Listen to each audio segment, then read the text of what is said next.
Here are your RAV4 things to know as the Eagles head up to MetLife Stadium on Sunday to face the New York Giants. Number one, no surprise here, all eyes are on Squan Barkley. The former Giant played 6 seasons with the Giants. The number 2 overall pick, was a 2-time Pro Bowler, one of the better running backs in the league when he was healthy up there. Now he gets a chance to go back with the visiting team in this rivalry between the Eagles and the Giants. This week is about making this game not bigger than it is for Barkley. Obviously, he's going to have some extra emotions involved in this one, but what he's already doing this season will be fine with the Eagles. He's been one of the better players on the roster. 574 scrimmage yards so far, 5 touchdowns. He figures to be a big part of the game plan in New York.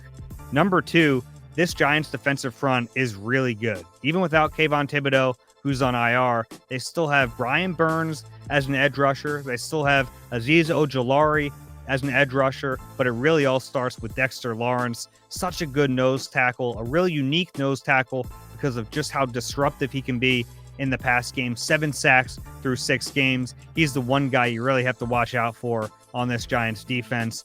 Number 3, Grant Calcaterra. It's probably his turn to start in place of Dallas Goedert. Goedert suffered a hamstring injury last week.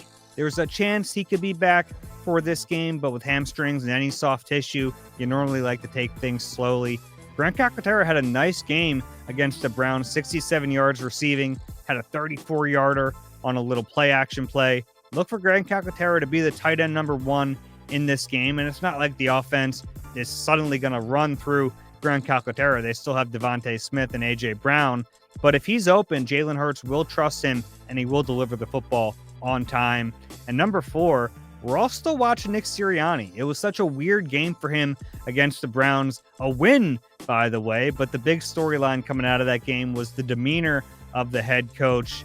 It's something that we're going to monitor the rest of this season, because you have to remember, the Eagles came into this season wondering whether or not Nick Sirianni was going to make it through. Then he has a weird night like he did last Sunday. How will he respond to that this week? He's talked about the criticism and not letting it bother him too much. He actually used a quote from John Wooden to explain it. He said, "The more concerned we become over the things we can't control, the less we will do with the things we can control."